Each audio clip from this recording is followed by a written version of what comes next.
കൽവിലിന്ന് ഒരേ താളം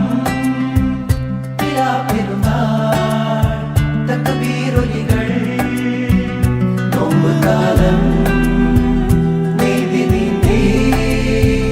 പെണ്ണിലാവേ നേരെ വന്നോ അലിയാരുടെ ഓമന ബീവി നബി തങ്ങളുടെ ഫാത്തിമ ബീവി അലിയാരുടെ ഓമന ബീവി നബി തങ്ങളുടെ ഫാത്തിമ ബീവി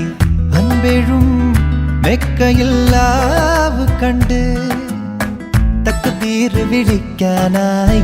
മണലോട് മണൽക്കാട്ടിൽ അത്തറിൻ കാറ്റു വന്നു അലിയാരുടെ ഓമന ബീവി നബി തങ്ങളുടെ ഫാത്തിമ ബീവി